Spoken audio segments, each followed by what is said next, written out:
And here with the Ari and the Talia ban, we'll see if the Lissandra actually comes out for Xiaohu, but it will be the Aphelios. First pick for JDG. So it feels like Poppy inevitable here for Wade to start coming through. Maybe they also go back towards the Gnar for Breathe, knowing that that big pick is open. But it does mean that at least coming into this next rotation, it makes it easier for JDG to go, right, we're going to take the... we're going to take our jungler, we're going to take our support, and we're going to be in a good spot. And it feels like RNG at least looking at this going, hey, Lucian, Nami, we're going to try and go towards this. I still think you have to take the Poppy in this next rotation. But it does mean for JDG, you can actually go, hey, I'll take jungle here for Kanavi, and I'll take the support, or the something like a mid lane, or even the Gnar for 369, and then make things really uncomfortable for RNG. And looks like that's why RNG not willing to just go for this jungle pick off rip, because they know that you have to try and match a lot of what JDG are bringing. Man, all right. Well, this gives the pick of the litter to JDG. They could go for that Poppy that we've been seeing rising in priority, but Kanavi obviously has a lot of comfort picks still on the table, right? The Wukong is still available. We got to see last time around. The Viego obviously still on the table. We still have the Lee Sin as well, but it will be the Wukong locked in for the Monkey King himself, Kanavi, and Lulu to go with the Aphelios. I feel like you do take the Poppy here for Wei, though. Like, the Lulu is nice to be able to try and match some of the early game damage. The early game push, I should say, from RNG, but they're still going to be winning out massively on that bottom side of the map. You now end up with a Poppy, which is great into Kanavi on the Wukong, so it makes things a little bit more difficult for Kanavi to have the same impact he did in that MVP performance in Game 1. And again, we're going to start moving on now to see exactly what the plan is here for this top and also for the mid. I imagine JDG go with the Gnar ban just to prevent Breathe grabbing that blind on this next rotation. I expect so. Some of those power picks definitely don't want to be let through, and especially when you're looking at RNG, because I think they give themselves a lot more of that continuation early game prowess, where we were seeing them take the early game advantages, even if it wasn't exactly through Xiaohu and Gala. We were still seeing them find those resources early, but it was that transition to the mid to late game, those big team fights, that was their bane. And with this one, I feel like the bar of execution on that bottom lane a little bit high, but we saw obviously what Hope and Missing did with the combo into the later game last game. So very excited to see what the RNG bottom lane will be able to do with this one. But it's the LeBlanc ban and the Galio ban, so more focused on the mid lane. Lissandra is still up on the table, but I would expect that last ban for JDG could be that one.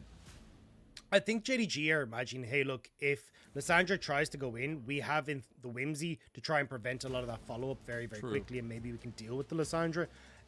But you still have to be quite careful of that, because it does deny that ability from the likes of the Aphelios. So still going to be a little bit curious to see if they do just go with the Lissandra ban. But definitely on RNG side, they need engage. So if you're looking at a Lissandra, if you're looking at something along these lines, that is going to be the way that you start off a lot of these fights, especially with the Talia and the Ari gone. And if Breathe goes towards the Gnar, you still want something else to just kind of definitively get these fights started. What do you think about the Sejuani ban? Throw it in there at the last little second. Take that away from 369. Also, the setup there. It could work, especially if Breathe isn't actually going to go towards the Gnar in the manner that we're thinking. He may actually just be eyeing up a Gangplank pick. He could just go, hey, I'm going to ult on top of this Aphelios, make life incredibly uncomfortable. But it looks like it will just be the Gnar. So I was surprised, because Breathe looked spectacular in that matchup in the last time. So maybe just thinking, hey, we just don't want more engage for JDG here. Sylas hovered here for Yagao. There's some really strong picks, some really strong ultimates on RNG's side, so maybe Yagao is just willing to bring out the blind Sylas. That would be incredible, because, you know, like you said, a lot of tools available for him, but I would like to see it just because it gives you that playability into the mid lane, as well as the rest of the lane, the facilitation that we wanted to see from Yagao, and it'll be locked in for themselves. So they'll get the Sylas, and now they're trying to figure out what they want to take into the top lane against this Gnar for 369. He's going to bring out the Kennen. I like this matchup into the Gnar, because oftentimes you can try and play with a little bit more range into the mini Gnar. And if you ever jump in aggressively as Gnar, you got the CC chain coming through from Kennen. So JDG playing an incredibly short range composition that all wants to jump in onto your face. It looks like Xiaohu and Wei are like, we don't like that. So they're going to bring out the Steadfast Presence, maybe looking towards the Azir here as well with the Emperor's Divide. But double scoop. Yeah. Double scoop. The problem, though, is that you're kind of looking at RNG going, hey, we have a bit of a split identity here. Late game scaling in the Azir. We have a strong bot lane we would like to play around, but don't really have the the mid laner try and do that. At least into the Sylas, you can get a decent amount of push, and maybe you can look to roam, but you still have to be so incredibly careful just with the strength of Kanavi and Yagao on this 2v2. I gotta say though, as well as looking at that a little bit more, it's also just like the amount of options Yagao has on the Sylas to take away from RNG. I mean, I'm looking at bar of execution being mighty high right now for RNG, and especially seeing what the focus looks like, right? We got to see Wei pilot a lot of maps. Some of the skirmishing came out between these two junglers, what we said at the beginning. But I think going into this next game, a lot of the pressure relies on the jungle, the mid, how those synergies work, and who gets the advantage in bottom lane at this point. Yeah, it definitely feels like for JDG, they have ways to shut down what RNG want to do. They have the stronger mid jungle. They can try and lean into that bottom side with Kanavi as well on this Wukong. And if you ever misstep here as the Lucian and the Nami, you're not going to be in a good spot. Also, Lucian Nami needs to play hyper aggressive in this lane to get the advantages. And that's why we saw Hope and Missing struggle in the last game with, was that they just weren't able to play as aggressive because RNG had a good amount of control of that bot side. So looking at this, it feels like this is going to be a case of, can JDG find some of these early advantages to bypass Xiaohu's Azir in the late game? Or is it going to be a case of RNG can facilitate Gala and Ming on this bot side and then get to these late game team fights where they're strong? Gotta see what comes out. Can RNG push us the distance in this match of the week? JDG one step away from cleaning up a 2-0 victory over RNG here. We'll see where the volatility lies. We'll see where the leads lie and where the comebacks potentially come through, as we got to see JDG, a miraculous one in game number 1. They definitely want to keep that momentum strong. These team fights are going to be insane. Like, there's so many different angles of attack JDG can take, with like Yagao coming in with maybe a Mega Gnar ultimate, Kanavi trying to flank with a Cyclone, 369 with his own ult, Breathe maybe feeling the worst of that here as he gets engaged on. Yagao tries to get over the wall there, barely misses the abduct. Oh, that would have been bad for Breathe.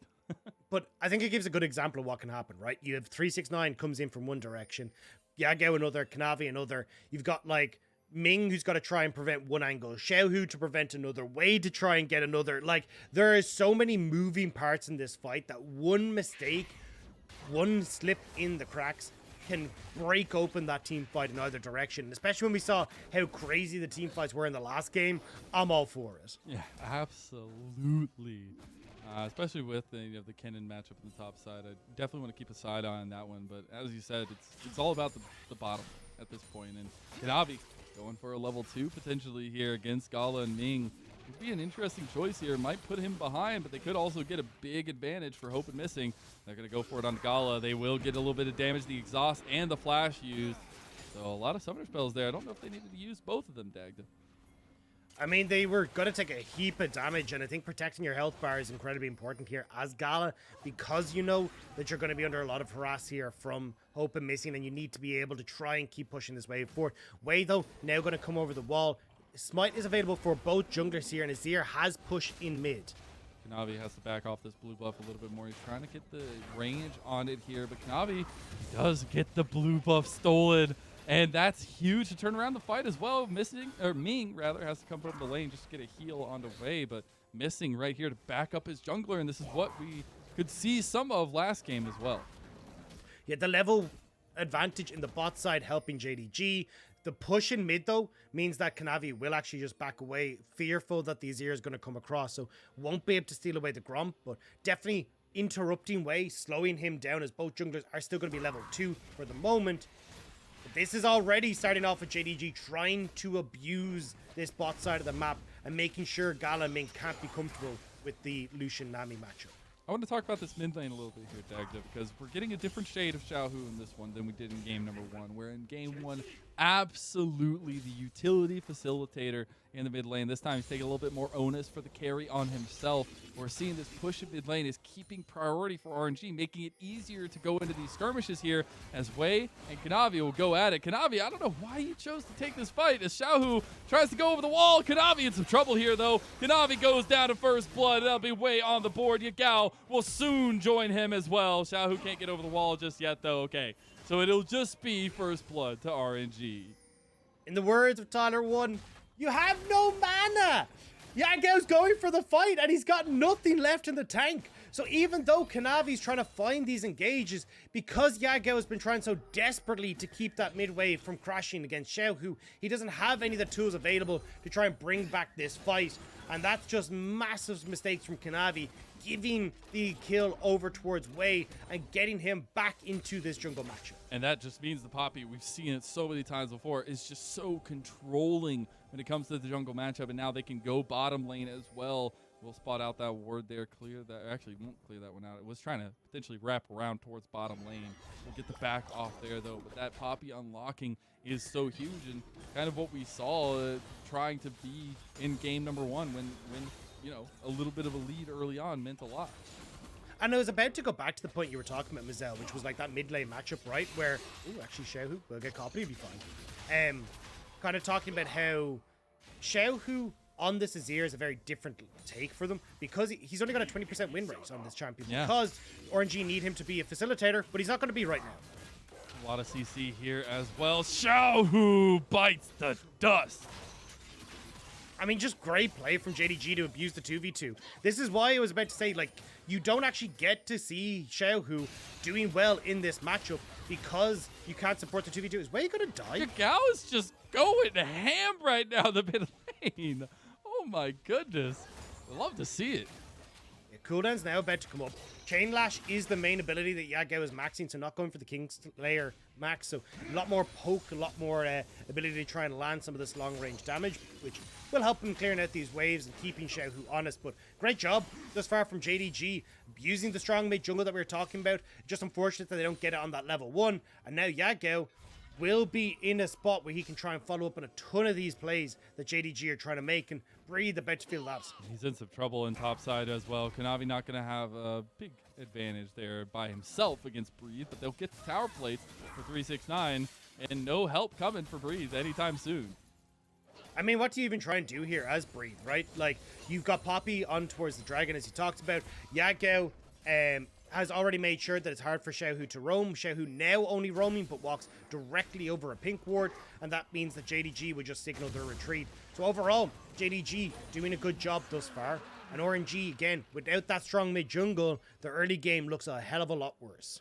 But again, I also want to harken back to the first game, because we were talking so much about the bottom lane, especially for RNG in this one, but more so the combo of the Lucian Nami to get the advantage early. But that's something that we didn't get last game for JDG, and they still were able to pull out those big team fights. So it's a lot about the execution, the spacing that we brought up so heavily in game number 1, playing into this game number 2, and especially playing towards Ming and Gala. The problem for Ming and Gala, though, is like you want to be abusing these early stages, especially when the Gale Force gets completed for Gala. But with the way this matchup is going, you can see Yagao, he's gotten to a stage where he's able to push pretty okay against the Azir with the Chain Lash max here on the Sylas. You've got Kanavi, who's abusing the fact that he does have the Wukong in a stronger matchup in the early stages to actually keep making these plays. Looks like they might even be looking for an evade. There's red and white Gala. You know not to fight, but he did anyways, and he had to flash out. Ming might be in some trouble too. Oh, Sushi not going to be caught up this time. RNG make it out by the skin of their teeth. But JDG now move into their bottom side jungle. Yeah, no cleanse used by Gala, so not actually able to kind of stick around as easy as you would like. You're not actually getting value from that summoner spell on the bot side because Missing's running heal, so the instant cleanse on Hope means that they just have the summoner spell advantage in that bottom side with the heal, and Gala kind of feeling the brunt of that. As now RNG try to move down, but the blue buff, it's already been taken. JDG have gone away with this. What a massive difference in pace of play it feels like from JDG, right? You can talk about the side swap, you can talk about differences in draft game 1 to game 2, but this is something we weren't seeing at all in game 1, right? They were trying to respond a lot of times to where RNG were getting a lot of advantages, but they're keeping the pace of play up. They're taking those aggressive stances that we started to see them take in the later half of that first game. And now they're going to continue to use that. Invade on bot, get push in for Hope, Missing. Great. You know what's up? Rift Herald. Let's rotate our bot lane up towards this objective. You got Yagao with the Azir ultimate as well, which means he's bringing just as much threat to these fights as Xiaohu with ultimates, but more so when it comes towards the fact that this Sylas just hits like a truck and once he gets towards the 7-8 mark and works so well in these early skirmishes. Wei will be spotted here as we'll have Level 6. six. Kanavi does not, which is very important. He wanted to try to get that sneaky keeper's verdict there, but he might have found himself a sneaky death here as Wei has to pop the steadfast presence to stop anything else. Maelstrom at the top lane, though. Breathe not having any close to Gnar. In some trouble here. Kanavi flash forward from 369, though. Breathe, nice little sidestep there, and won't dodge just yet, but Kanavi comes in and seals the deal.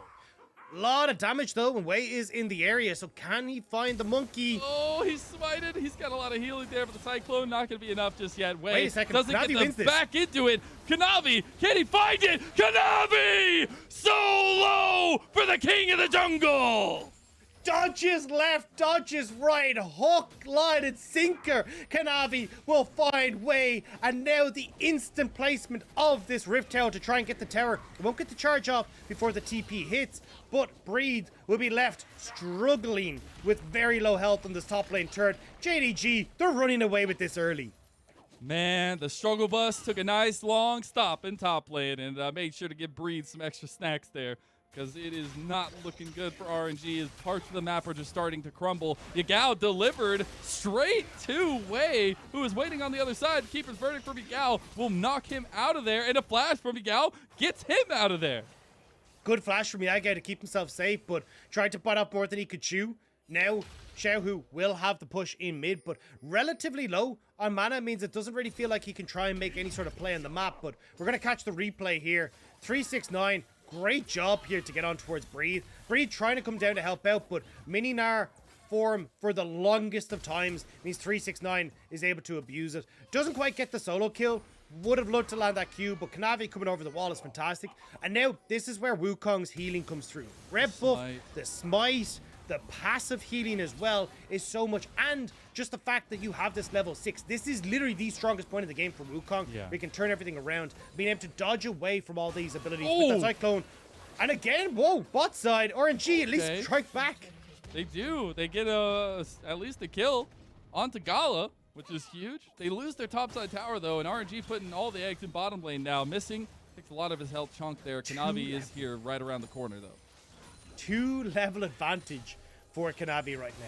Thanks to those kills on the top side, thanks to the fact that he's been able to steal away a ton of these camps, and he's already got that Divine Sunder as well. So Kanavi, a massive threat if he can get the angle once more in these fights onto the back line. And this is what we're talking about now for JDG. Mid-game spiking coming in hard with mythics completed on this mid-jungle. Dragons starting to go in their favor as we get the replay of this kill coming in onto the bot side. But you have to be so careful as RNG, because every single angle of attack is going to be so difficult to deal with now, because these 3 members of JDG on the top side are hunting for you desperately. Yeah, it's actually crazy. And now that 369 is just unlocked, you saw he was ready to go in onto Xiaohu in the mid lane there. He was ready to pull the trigger and get a kill. And I think that now that so much pressure has been given to JDG in the top side, they can just utilize 369 so much more to set up these skirmishes. That is a scary Kennen. Even if nothing has happened up there, it's still the kit that you have to worry about. Yagao going in to steal the tidal wave there, and an Everfrost cheekily on the way. Nice confidence coming out for the JDG mid laner.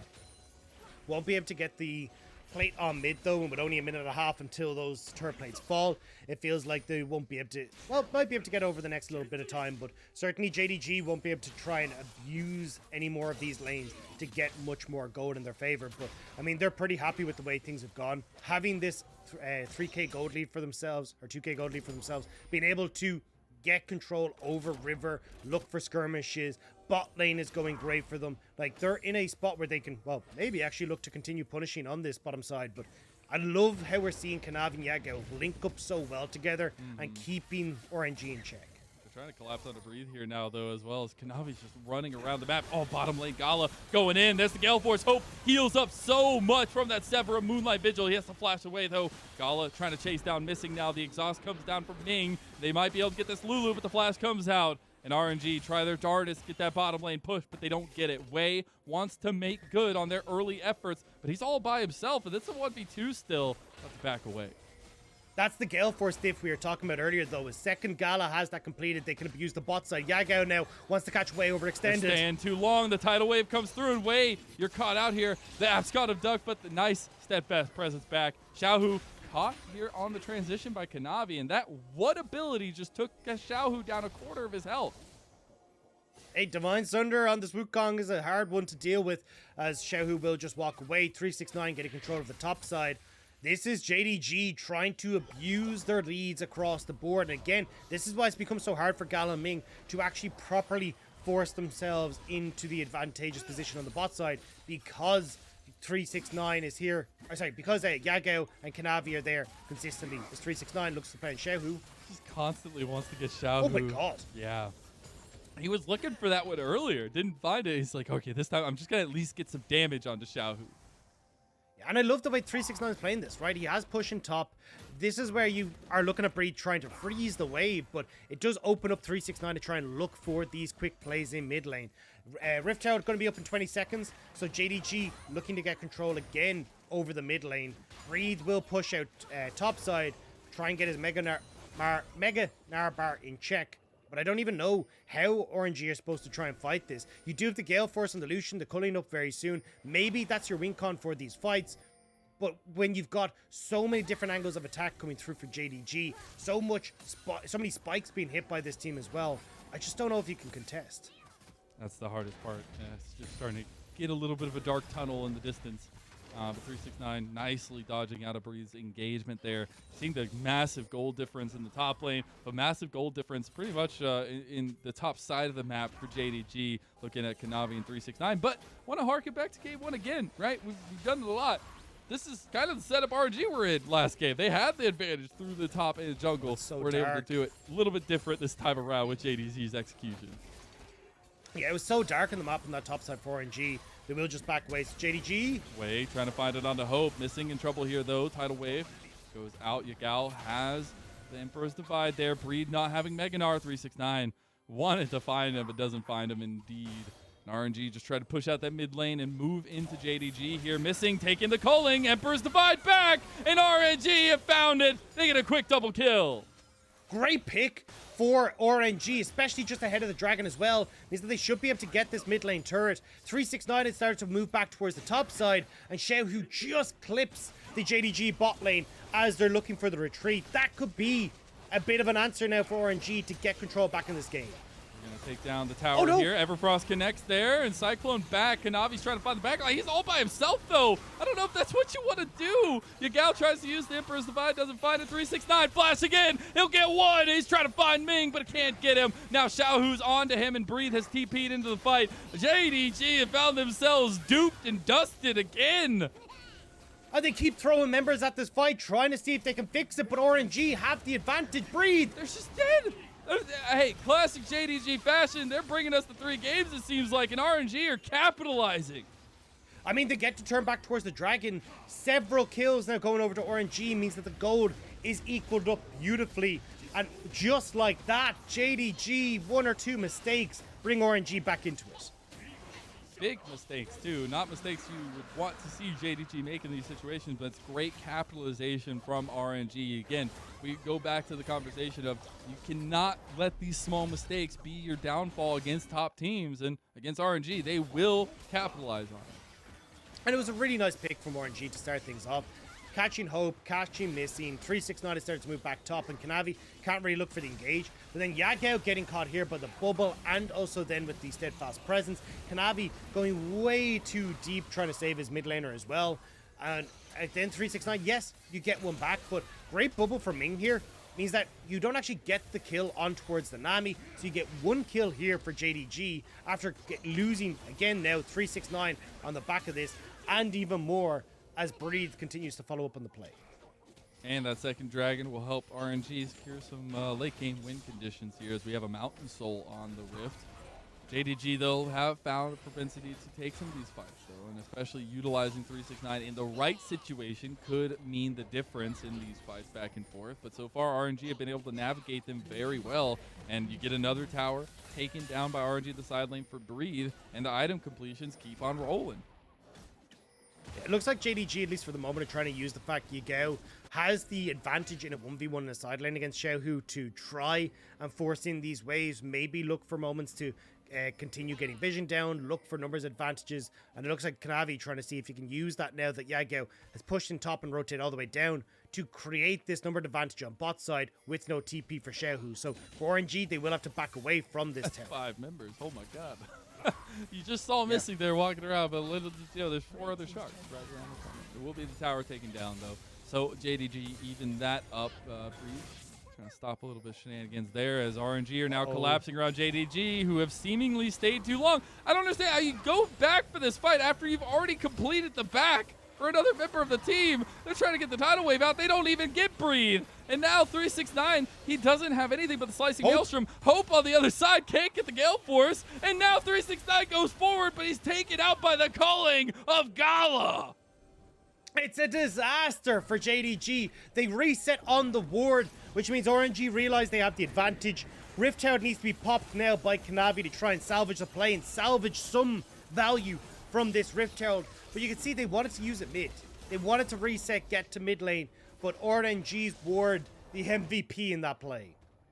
Rift Herald used by Kanavi just as a last-ditch effort here. Don't think it's actually going to get the charge off. So just a lot of blunders from JDG. Honestly, it's shocking to see how badly they fumbled these kinds of moments, but it's honestly all on RNG to capitalize, and they've done so beautifully. Like, they literally just finished taking a little bit of aggression bottom lane. They try to go on to Breathe, but the rest of the team is right here. Yeah, they saw that they were going to be able to make this play because the TP from Yagao top, no push in mid, Hope isn't here. So RNG just trying to play off the fact that they have that advantage for themselves. And JDG, unfortunately, 369 takes that step too far and ends up paying for it. And now JDG looking again to keep bashing their heads against these plays. Apparently, they just want to keep going. Yagao, big Emperor's Divide, but he's already dead out the play. Ming will go down shortly after. Kanavi gets the kill on that one. It'll just be a trade 1-for-1. I think he'll take that. JDG are hovering around this barn, but I don't think they can really go for it right now. RNG as well, trying to get control over River. Dragon is in a minute's time. TP for Breathe means he's going to move up towards top. So JDG trying to utilize the fact that they can maybe make picks happen here before this Dragon happens, but not quite able to get into position as Xiaohu will move back down to the bot side. So overall, or again, like very much JDG kind of slamming their heads against RNG, hoping to crack it open, but it's just not happening for them right now. It really isn't. It's been... the fact that they were like unrelentingly just smashing their head into it, trying to make it work, is another interesting approach to the situation for JDG. But I think it's something that we want to see Kanavi succeed, right? He is trying to take some of these extra advantages, but it's all about the setup. And if you get the right flank for 369, he'll blow you up. And Ming knows firsthand now, but he's already used his kit, which means he'll die too. I mean, support for top laner, you take that as RNG. Now you don't have to worry about a flank coming through from the Kennen, so you only really have to worry about Yagao and Kanavi. Yagao won't have the Azir ultimate available for this fight though, so it really is just Kanavi that you're trying to keep an eye on.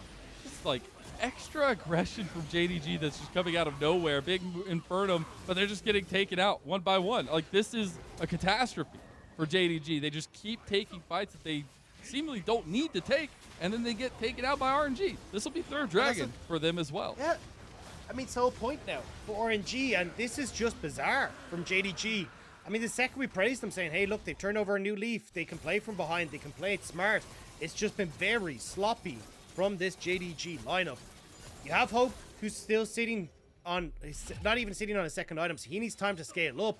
You've got Missing, who's in a great spot. Xiao, who's been able to pick up a bunch of kills. And even here as well, you can see, like, JDG's Kanavi is the only person RNG are focusing on here, because they already know steadfast presence in the front line, the ability to get Yagao out of the equation. They can finish with Kanavi, and then how do you follow up here as JDG? You're already at a numbers disadvantage. Yeah, the biggest strangity for me has just been Kanavi's willingness to go in on anybody he sees, no matter what. Doesn't matter how many teammates they have, he's just going forward. And I think that's an interesting approach on the Wukong in the second game in a row for him, but it's also leading to RNG really finding a hold in this game. And Wei on the Poppy is delivering a lot of the resources we wanted to see for the carries of RNG. Now they're able to move in a lot of the fluid ways we wanted them to have in game one. And the Azir is starting to turn up aces as we crest into the middle to late game. And that's the thing, last year, or last split even, it was Viego for way that we were all excited about. It seems like Poppy's now his new comfort pick here coming into summer. He's got his hands on it. He's doing great at keeping JDG out of the equation. But again, I want to see a 5v5 for JDG, because we said like so many angles of attack, really cool interactions in the way that these two teams will face up, but we've never really gotten it. It's stragglers of JDG being picked off. They keep trying to find these weird moments, and Missing's gone. He goes with the wild growth though. Yagao and Kanavi on the side, TPing for JDG, but it's responded to by RNG. Missing very, very low. Big slicing Maelstrom. Doesn't have the damage, though. Ming doesn't die. Oh, he finally does. But it's RNG moving forward. Big Cyclone from Kanavi. Emperor's Divide from Yagao. Hope flashes out of his own Emperor's Divide. But it's RNG that separate the fight and take down JDG. RNG will pick off Hope at the back of this, but Xiaohu will not die for his efforts. Just about able to get out from underneath the tower. That's an ace. Breathe finishes off Yagao. It's the ace for RNG, and it's the Baron to boot. Just strangities, and JDG just seemingly will themselves to 3 games every single time it's available. And RNG will take that whole-handedly every single time. You throw us the ball, well, we'll take it and we'll score with it, because RNG take down the Baron. They'll take down the full ace fight, and they'll take firm control of this game too. And you can see here Gala just abusing the fact that Gale Force and the culling is so much damage. Great steadfast presence from Wei, stops Yagao. Also connects with Kanavi as he tries to dash in as well. And 369 did try his best to get in towards this fight, but there's just no follow-up there. Even with Kanavi having a great ultimate here, it's resolved by Xiaohu going in, getting one in return, getting the Sun Disc up as well to stop Hope from being able to try and follow through here. And again, the AD carry difference, not in the way that they're playing, but in items and also in the champion spike, is just very relevant for RNG. Really relevant, and it's working out beautifully for them. They continue the side lane pressure as they push Xiaohu in the bottom lane. Gala and Ming in the mid lane, taking down the tower easily. They'll bring Wei into the mid lane as well. They still have Baron for another 2 minutes, and this will be some serious lasting damage as now Yagao will finally back and try to join the team. They don't even have to do lasting damage. With Dragon in a minute and a half, all they have to do is like keep JDG in their base, deny them vision, and then make sure that JDG can't find a fight at Dragon or even contest it. So for RNG, it's slow and steady right now. If they crack the base, great. If not, it's still a win. They're trying to find Xiaohu, though. They're trying to get him in the back. The Emperor's Divide, though. Yagao, nicely done. The Gnar ulti didn't really do much here. Kanavi's still there. JDG just committing to the fight here. Moonlight Vigil does connect to Gravitum's land, but that's the Wombo combo for Breed, and RNG are going to put him in the dust here. 369 with the Maelstrom. It's not enough. Neither is Hope, and Missing has gone missing. RNG push JDG to game 3 in dominant fashion. This will be a 27-minute stomp.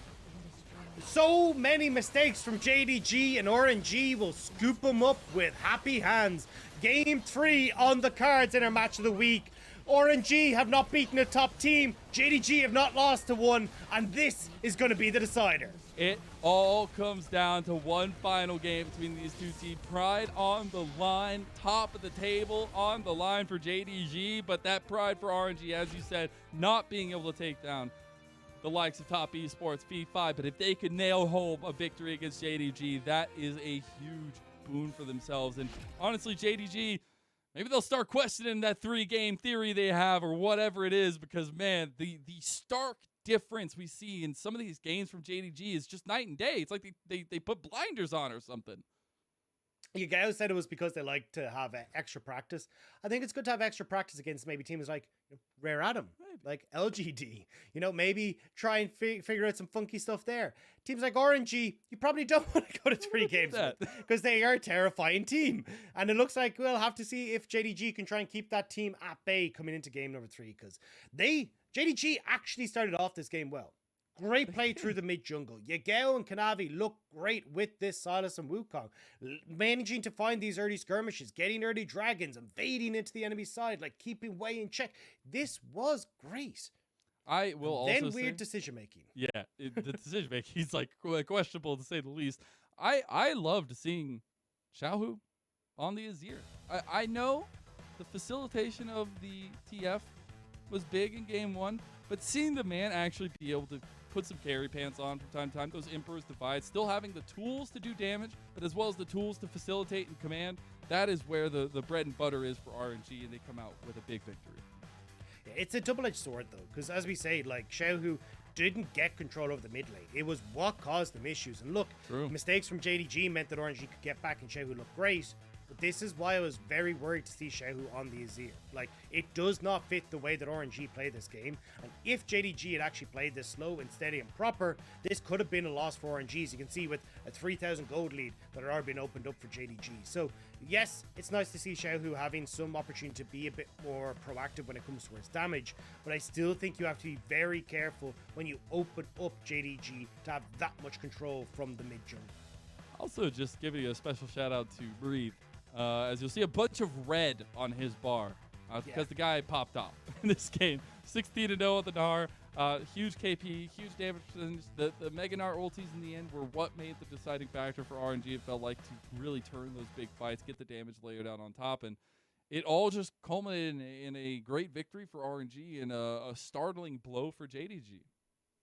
Yeah, I mean, I'm shocked at the way that JDG tried to force these fights. It just felt like they hadn't really considered how to go for it. We even called it out, like, the 5v5 for JDG was so cool if it actually got up and ready to go. We just never got it because they just kept kind of bumping their heads into the wrong place at the wrong time. So we'll have to see now if they can right the wrongs, though, for game number 3. I am just happy that I get the gift I've always been waiting for. I get to go to 3 games on a match of the week here in Summer Split.